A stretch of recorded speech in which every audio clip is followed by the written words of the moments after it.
Buenos días a todos y muchas gracias por la asistencia a esta comparecencia que, como en años anteriores, pretende hacer un balance desde la perspectiva política del año que está por terminar.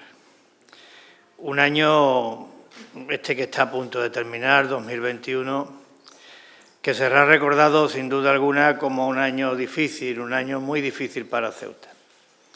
Seguramente el más difícil de nuestra historia reciente.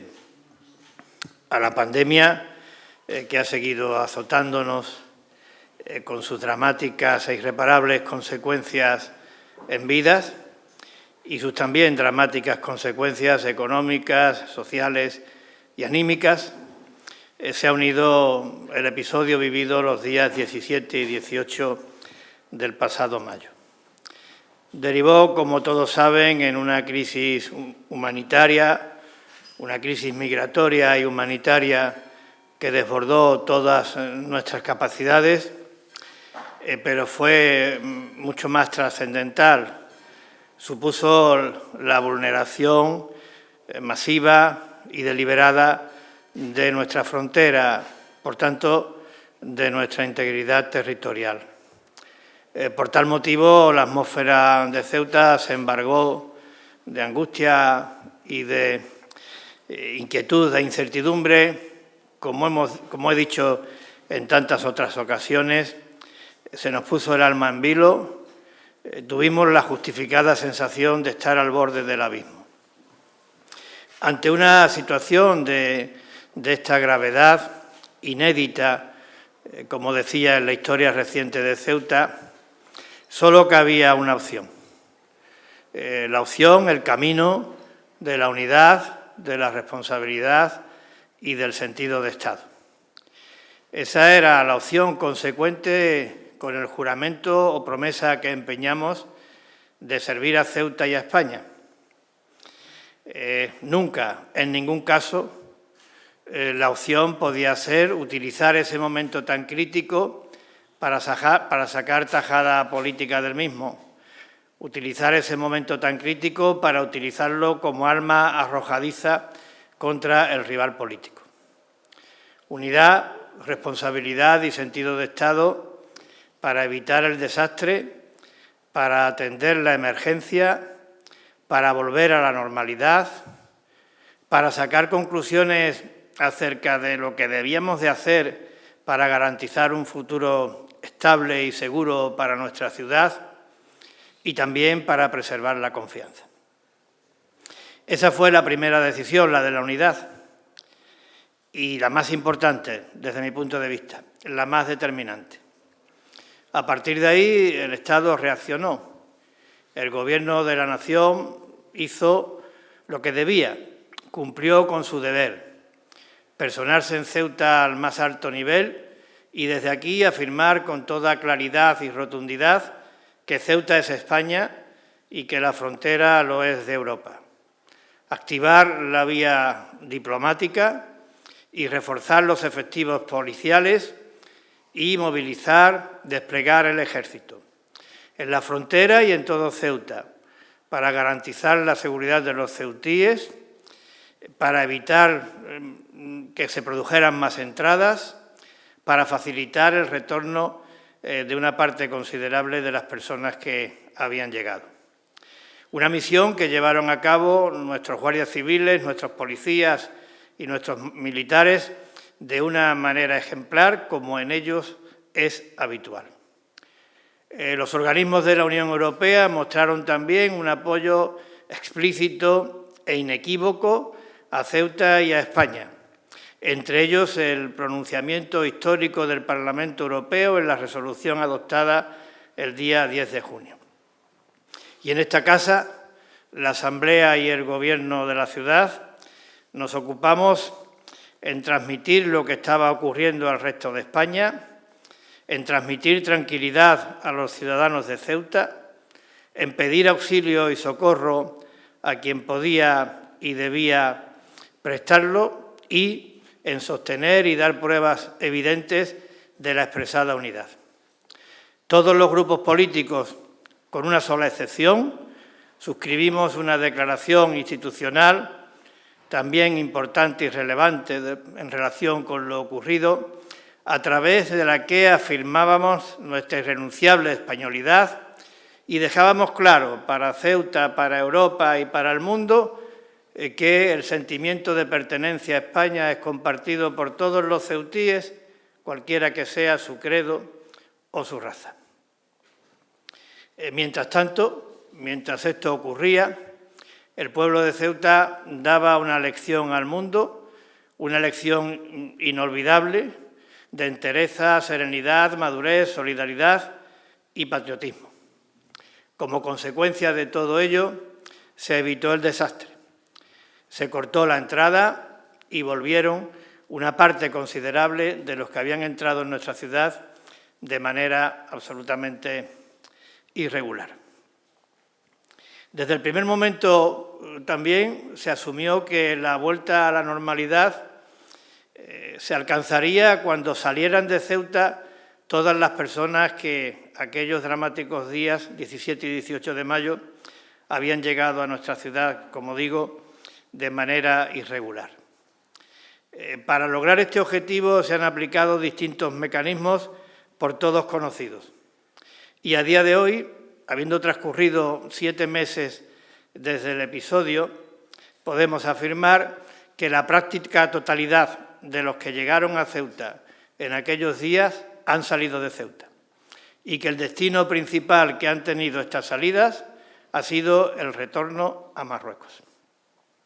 A su vez, en aquellos mismos días, los servicios de emergencia y protección civil llevaban a cabo un esfuerzo en medios y en dedicación verdaderamente ejemplar. Con muchas limitaciones y en muy pocas horas se consiguió atender la emergencia humanitaria que derivaba del episodio que estoy comentando.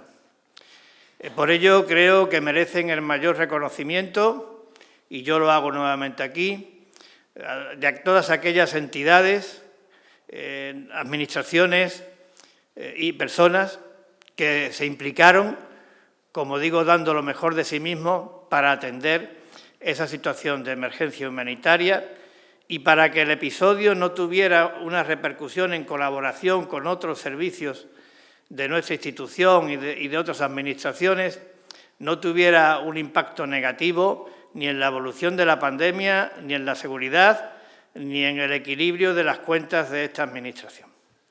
Por ello, insisto, mi reconocimiento. Y también el episodio nos ponía de manifiesto la imperiosa necesidad, urgente por tanto e inaplazable, de abordar una estrategia integral de protección de nuestra ciudad, también de Melilla. Una estrategia de protección en forma de plan estratégico que el Gobierno de la Nación recientemente ha confirmado. Ha concretado plazos y medios para su elaboración y ha puesto también de manifiesto dos características de ese plan estratégico que me parecen relevantes. La primera de ellas, los ejes sobre los que el mismo pilotará en forma de prioridades. Y son 3 ejes importantes. Uno, la frontera. La necesidad de realizar cuantos esfuerzos sean necesarios en infraestructuras, en dotaciones y en medios, también en la parte reguladora, también en lo que concierne a la implicación de Europa, también mediante la acción diplomática para que la frontera sea lo que debe ser, una frontera segura y que funcione conforme a lo que es una frontera exterior de la Unión Europea.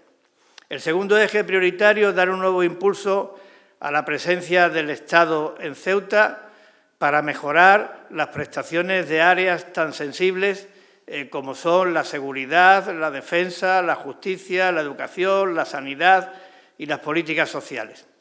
Mejoras de infraestructuras y equipamientos que también deben de trasladarse a los servicios y suministros básicos. Y el tercer eje, un modelo económico más sostenible, más estable y con mayor capacidad para la creación de empleo. Un modelo económico que debe estar basado en sectores con posibilidades de crecimiento, en la innovación, en el talento, en el mundo digital y en los atractivos de nuestro régimen económico y fiscal especial. Estos son los tres pilares del plan estratégico que Ceuta necesita y que el Gobierno se ha comprometido a elaborar y a poner en marcha. Y, por tanto, un plan estratégico que desde esta concepción integral tiene que abarcar, junto con estas prioridades, dos campos. Inversión pública, por supuesto, pero no solo. También audacia a la hora de emprender las reformas normativas que sean precisas para cumplir con el señalado objetivo de estabilidad.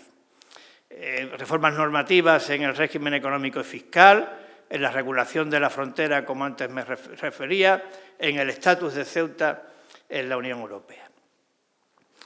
En consecuencia, lo que acabo de relatar son hechos, son decisiones contrastables, decisiones que ponen en evidencia que la decisión que aquella dramática noche del día 17 de mayo tomamos, de optar por la unidad, por la responsabilidad, por el sentido de Estado, ha sido la decisión correcta.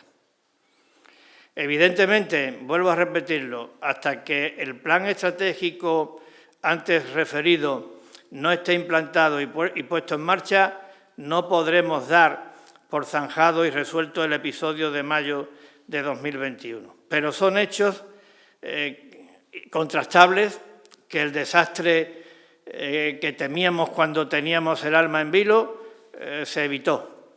Es un hecho contrastable que se atendió la emergencia humanitaria. Es un hecho contrastable que a día de hoy han salido de Ceuta la práctica totalidad de las personas que llegaron aquellos días de manera irregular y que existe la voluntad y el compromiso de llevar a cabo ese plan estratégico que alumbre el futuro, el porvenir que los ceutíes se merecen. Por tanto, creo que fue la decisión correcta y así se debe de reconocer. Además, las decisiones adoptadas y lo vivido han puesto de manifiesto, han aclarado algunas cuestiones que me parecen determinantes para el futuro de nuestra ciudad. Entre ellas, que la defensa de nuestra españolidad es una cuestión que no depende del color político que tenga el Gobierno de la nación. Es una cuestión de Estado. La segunda, que como antes decía, el sentimiento de pertenencia a España es compartido por todos los ceutíes, cualquiera que sea su credo o raza. La tercera, que podemos contar y contamos con el apoyo de Europa. La cuarta, que la sociedad de Ceuta lleva en el ADN la capacidad y el coraje para resistir, la capacidad para reinventarse. La quinta, y muy importante, que nuestro tejido empresarial, nuestras pymes, nuestros autónomos, nuestras empresas en general, siguen apostando por Ceuta, no tiran la toalla. Y la sexta, que a través de los contactos que se llevaron a cabo después de ese episodio de mayo, que nos pusieron en el escaparate del interés nacional, desde el punto de vista de las posibilidades de ese modelo económico alternativo, se ha demostrado que Ceuta es a día de hoy un destino atractivo para la inversión y la localización empresarial. Reconocer esto que estoy diciendo no es triunfalismo, no es autocomplacencia, es la realidad. Reconocer esto significa fortalecer la confianza en Ceuta y en el porvenir de Ceuta. No reconocerlo, o peor aún, afirmar que Ceuta está abandonada, afirmar que la defensa de nuestra españolidad es patrimonio exclusivo de una determinada formación política, afirmar que los ceutíes estamos divididos en el sentimiento de pertenencia a España, O afirmar que esta es una ciudad peligrosa significa minar la confianza de los ceutíes y del resto de españoles en el futuro de Ceuta. Significa conducirnos al camino de la perdición. Significa introducirnos en un túnel que no tiene salida y que tampoco tiene retorno. Esto debe de quedar claro porque me parece que es una de las conclusiones que debemos sacar del episodio de mayo.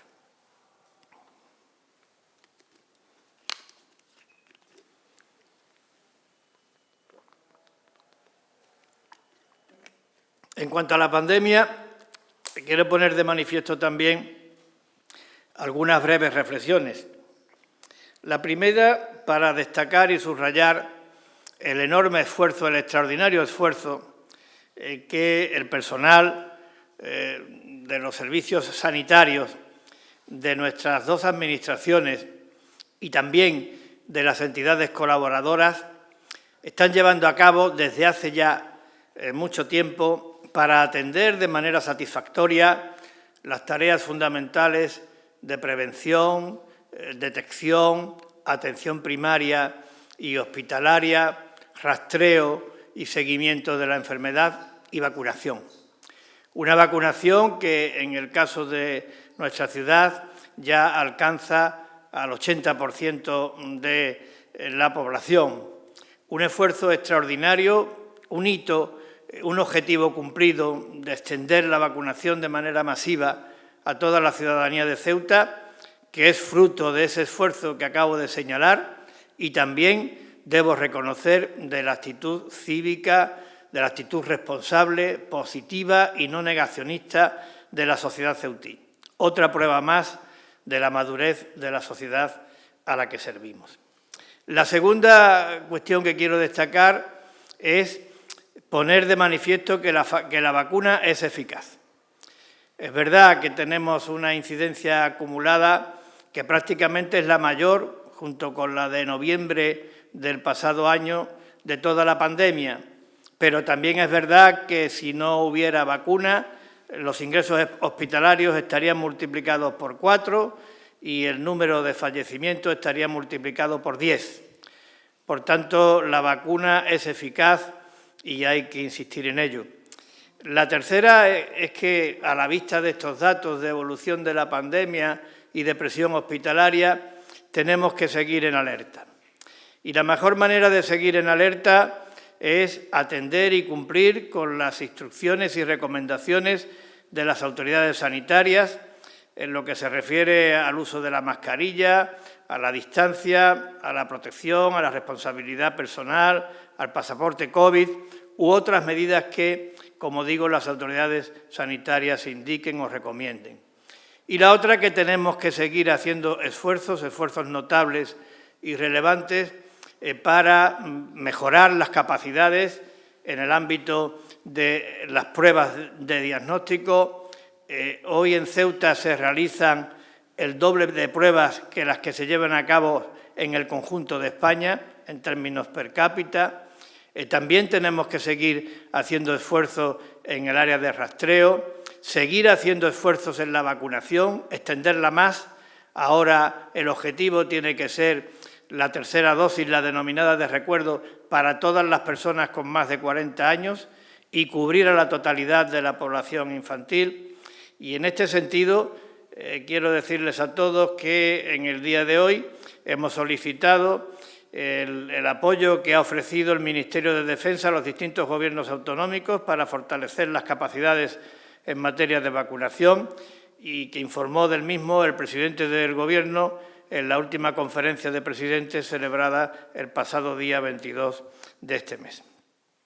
Por tanto, hay que continuar en alerta. Y hablando del COVID, necesariamente me tengo que referir, porque además es un sentimiento compartido por todos los ceutíes, nuestro recuerdo a las víctimas mortales que el COVID ha tenido en nuestra ciudad y en estas fechas tan señaladas, de una manera especial, nuestro pésame, nuestro sentido pésame a los familiares y amigos de estas víctimas mortales.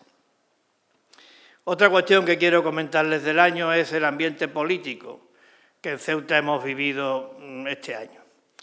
Un ambiente político en el que lo más llamativo ha sido el espectáculo bochornoso y lamentable que se ha producido en las sesiones del Pleno de la Asamblea. Bochornoso, lamentable y dañino. Dañino porque perjudica a la imagen de Ceuta en el resto de España y dañino porque provoca desafecto de los ciudadanos hacia la institución. Esto ha sido lo más llamativo, pero creo que no ha sido lo más significativo. Lo más significativo, desde mi punto de vista, ha sido que en este año, en Ceuta, en el desenvolvimiento político de nuestra ciudad, ha imperado la lealtad y colaboración institucional entre nuestras dos administraciones, entre nuestros dos gobiernos, al margen de colores políticos, y ha imperado el acuerdo en el seno de la Asamblea a la hora de abordar los grandes asuntos. Una lealtad institucional y un espíritu de acuerdo en la Asamblea que han sido útiles. Útiles para el interés general, útiles para atender las necesidades y demandas de los ciudadanos. Sin ese acuerdo, sin esa voluntad de acuerdo, sin esa lealtad y colaboración institucional, no hubiera sido posible la importante captación de recursos extraordinarios procedentes de los presupuestos generales del Estado y de la Unión Europea, que han permitido, en relación con la pandemia, cosas tan importantes como poner en marcha el punto COVID, poner en marcha la unidad de rastreo, poner en marcha el dispositivo para la vacunación. También en el ámbito de la pandemia y en lo que hace referencia a sus consecuencias económicas y sociales, aumentar de manera notable las prestaciones de carácter social, poner en marcha el plan Ceuta Resiste para autónomos y para pymes, atender y ayudar a los trabajadores acogidos a ERTE o apoyar de una manera decidida al transporte público. En lo que concierne al episodio de mayo, sin esos recursos no hubiera sido posible atender la situación de emergencia humanitaria a la que antes me he referido. Y en lo que hace referencia a nuestra Hacienda, sin esos recursos extraordinarios no hubiera sido posible compensar la pérdida de ingresos que en nuestra Hacienda provoca la crisis múltiple a la que desde hace tiempo nos venimos a enfrentarnos. Acuerdo, lealtad institucional y acuerdo en el seno de la Asamblea para los grandes asuntos, que también han permitido la aprobación inicial de los presupuestos para el próximo ejercicio 2022. Y esta es la pieza clave de la gobernabilidad y la estabilidad. El presupuesto es la pieza clave para atender el funcionamiento de los servicios, dar respuesta a la crisis que estamos sufriendo y llevar a cabo inversiones necesarias. Además, en este momento histórico, para incorporar los fondos que de Europa vendrán a nuestra ciudad, como en el resto de España, para la recuperación y la transformación. Una pieza clave, por tanto, para la gobernabilidad y estabilidad de esta institución y me atrevo a decir que de todo Ceuta. Por tanto, creo que también en eso se ha acertado y también quiero decir que no es inédito llevar a cabo una política en los momentos críticos, difíciles y de encrucijada, basada en la lealtad institucional y en el acuerdo, en el consenso y en el diálogo, es lo que hizo la sociedad española para aprobar la Constitución que nos han traído 40 años de prosperidad. El consenso no es nada negativo, no es síntoma de debilidad, es consecuencia de la Constitución, es actuar conforme a la Constitución, está en el espíritu y en la letra de la Constitución. Difícilmente se puede defender la Constitución si no se defiende el consenso. Pero además de eso, en el caso de Ceuta no es nuevo. Es verdad que yo llevo muchos años aquí, pero por llevarlo puedo afirmar con toda rotundidad que los grandes avances que en Ceuta se han producido en el ámbito de las infraestructuras y los equipamientos, en el ámbito del régimen económico y fiscal especial, en el ámbito de la mejora de la financiación autonómica y local, han sido fruto del acuerdo. Y también debo decir que esos avances han sido determinantes para que Ceuta mantuviera la línea de flotación en este difícil trance. Por tanto, creo que debemos de confirmar el consenso y el acuerdo como un objetivo de comportamiento político, porque es edificante, es constructivo y es satisfactorio para el interés de los ciudadanos. Y me van a permitir, porque veo que están algunos de ustedes ya cansados y lo comprendo, me van a permitir unas últimas reflexiones finales. La primera de ellas es para decir que Ceuta ha sufrido un duro golpe, un golpe muy duro, de los que tumban a cualquiera, pero no ha sido así. Ceuta sigue en pie y Ceuta saldrá adelante. Y saldrá adelante porque no estamos solos. Saldrá adelante porque este pueblo ha forjado su carácter a base de coraje y de valor para resistir y de capacidad para reinventarse. Y saldrá adelante porque son muchas y notables las fortalezas y las oportunidades. Como digo, es un momento histórico. Hay motivos para la esperanza. Tenemos la oportunidad de dar un paso histórico en el camino que desde hace años llevamos emprendidos para conseguir esa Ceuta estable, próspera, segura, cohesionada y de concordia que todos deseamos. Juntos y unidos lo podemos conseguir. Juntos y unidos tenemos la inexcusable obligación de intentarlo. Nos asiste una fuerza invencible, el amor a esta tierra y el amor a España, que son dos partes de un mismo corazón. Y quiero hablar brevemente de 2022 para referir algunos retos. Son muchos los que tenemos por delante, pero a mí me gustaría destacar algunos y espero que no se me olvide nada importante.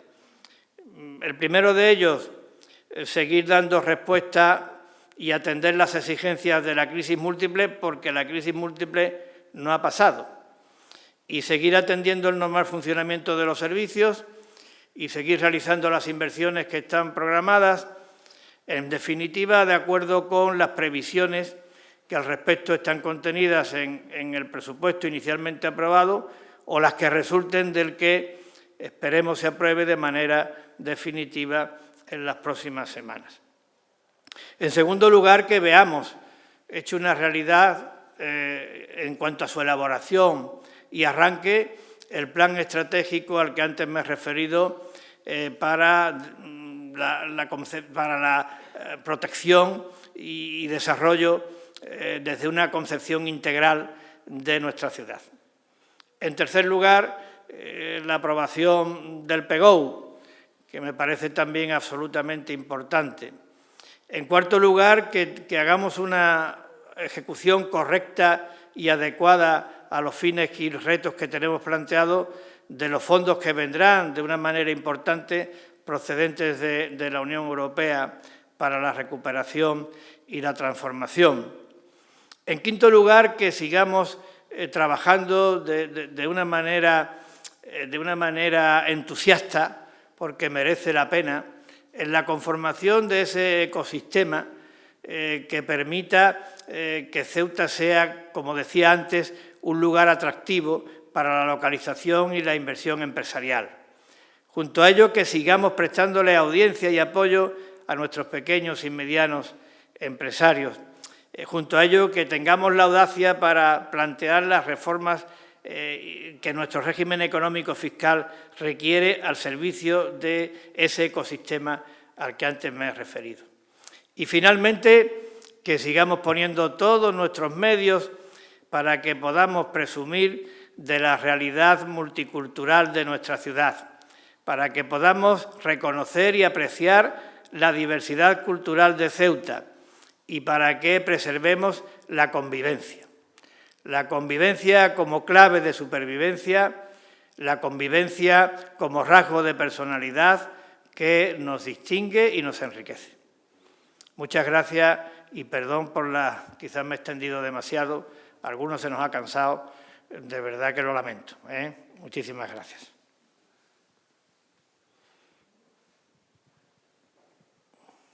Buenos días, presidente. Buenos días, presidente.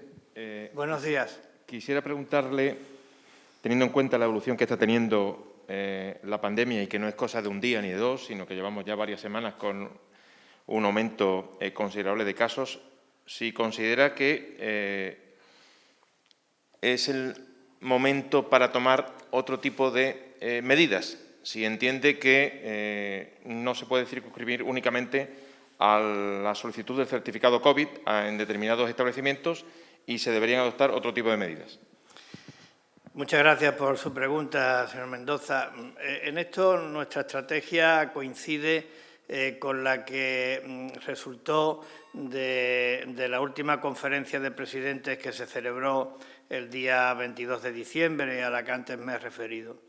En esa conferencia de presidentes, tanto el Gobierno de la Nación como la gran mayoría de las comunidades autónomas presentes en la misma, se apostó de una manera clara y decidida por la utilización de la mascarilla de manera obligatoria, por el pasaporte COVID, por la higiene, por la distancia personal, por cumplir con un ejercicio de responsabilidad individual muy importante que además se está poniendo de manifiesto y hay pruebas evidentes de eso.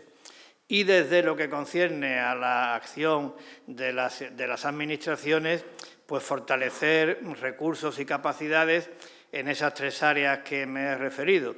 La primera de ellas, la relativa a las pruebas de diagnóstico.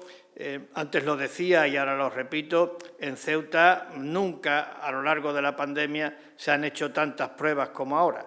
Y ya no solamente por parte del punto COVID y por el área de sanidad del INGESA, sino también a nivel particular, pero todo eso fortalece el conocimiento que se tiene acerca de la evolución de la pandemia y, por tanto, fortalece también las capacidades de prevención.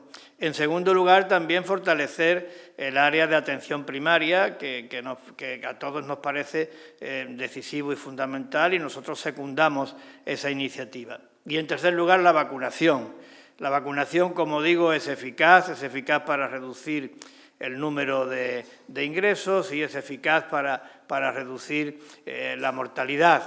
Y ahora toca cumplir con ese objetivo de extender la aplicación de la tercera dosis, de la dosis de recuerdo, a todas las personas mayores de 40 años.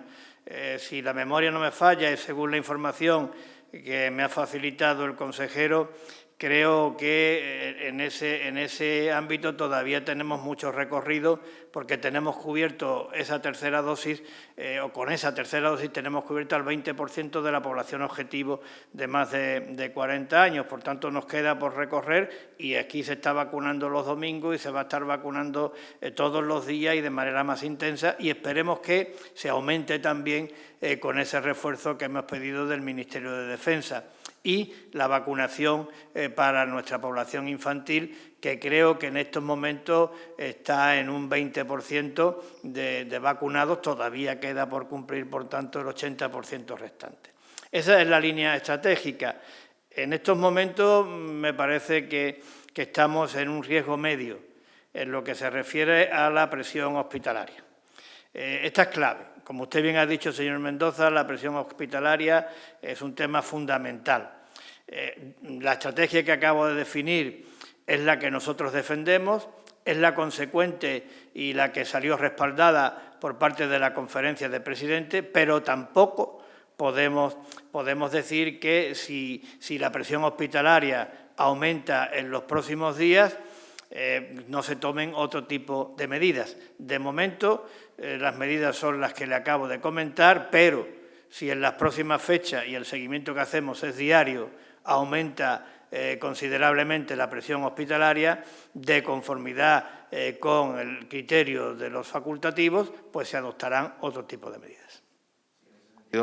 Pues, de hecho, la presión hospitalaria ha aumentado el doble en apenas 5 o 6 días.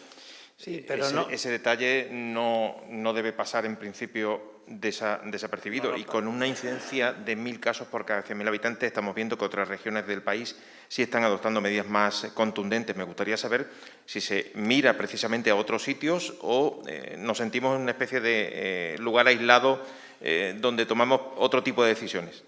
No, lugar aislado no. Le digo que esto que le estoy diciendo es la posición mayoritaria, la posición que defendió el Gobierno de la Nación en la conferencia de presidentes del día 22 y la posición que defendieron el mayor número de comunidades autónomas ese mismo día, en esa misma sesión.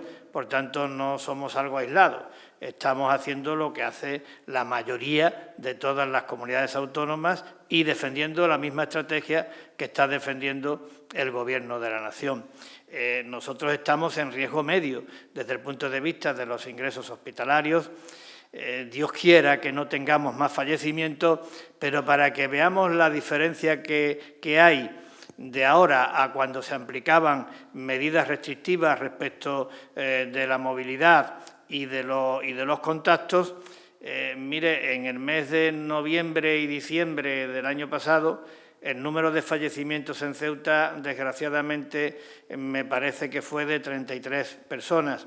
En lo que llevamos de noviembre y diciembre de este año, también, desgraciadamente, el número de fallecimientos ha sido de 3 personas.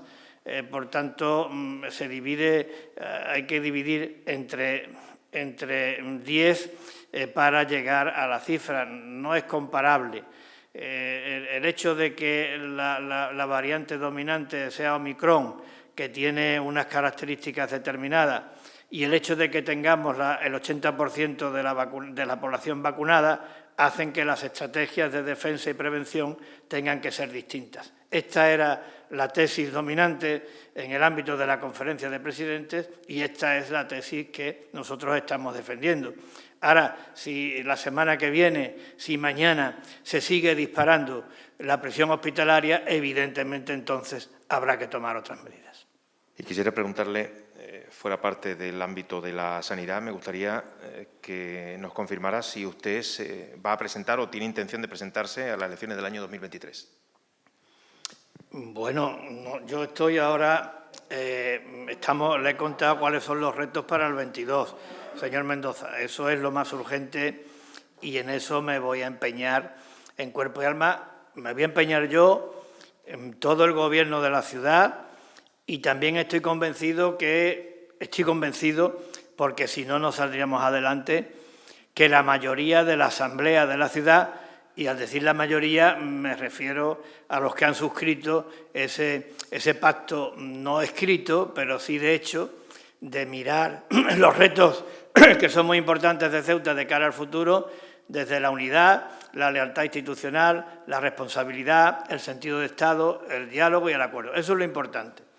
Yo he dicho muchas veces que no me voy a presentar a las elecciones del 23 y si usted quiere que yo hoy se lo confirme, se lo vuelvo a confirmar. No me voy a presentar a las elecciones de 2023.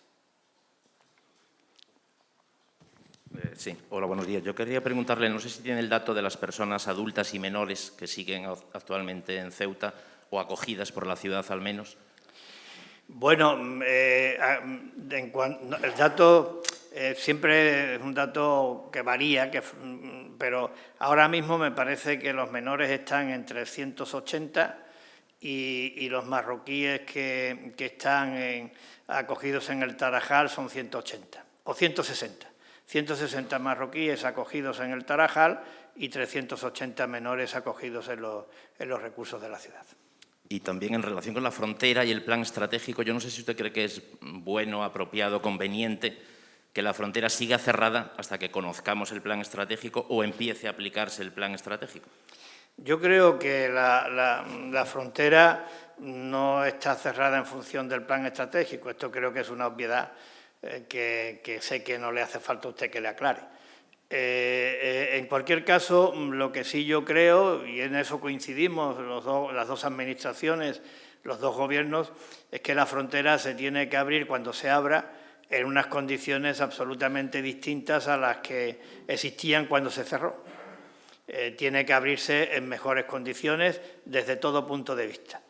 Y la otra consideración es que yo creo que el factor sanitario también debe de influir a la hora de abrir la frontera. Esto me parece que es algo que resulta obvio y que todo el mundo comparte. Se lo pregunto de otra forma entonces. ¿Usted cree que la frontera se puede, es decir, es un escenario factible que se reabra a corto o medio plazo? Es que eso yo no tengo información al respecto y, por tanto, cualquier comentario que yo hiciera respecto de previsiones temporales en cuanto a la apertura de la frontera sería una osadía por mi parte, porque se lo digo sinceramente, no tengo ninguna previsión al respecto. Yo sí le he dicho que se tiene que abrir en unas condiciones distintas en cuanto en relación con las que había cuando se cerró, y también le he destacado que en ese plan estratégico hay 3 pilares, uno de ellos tiene que ser la frontera. Y luego, en relación a decisiones estratégicas como Schengen, Unión Aduanera o ese estatus singular en la Unión Europea, me gustaría saber si tiene usted una posición de partida, la suya, la personal, la del Gobierno. La mía es la que se aprobó en el Pleno de la Asamblea. Pero se aprobó estudiar. Yo voté, claro, pues esa es. Es decir, yo voté a favor de ese acuerdo y, por tanto, me parece que son decisiones trascendentales que tienen que ser objeto de una reflexión. Lo están siendo, todos hemos pensado y reflexionado en torno a lo que más interesa desde el punto de vista de la accesión a Schengen y lo que más interesa desde el punto de vista de la integración en la Unión Aduanera. Pero hemos dejado las puertas abiertas para que en ese proceso de elaboración del plan estratégico ya se fije una posición al respecto en ambas cuestiones que evidentemente son trascendentales respecto de los 3 pilares que van a componer el plan estratégico, del pilar de la frontera, del pilar de la presencia del Estado y el refuerzo de la misma y el pilar del desarrollo económico, no lo olvidemos. Pero creo que estamos en condiciones, se lo digo con toda sinceridad, de formular un posicionamiento y un planteamiento y elegir la opción más adecuada y más beneficiosa para la seguridad, la estabilidad y la prosperidad de Ceuta. Me parece que es una oportunidad histórica, don Gonzalo.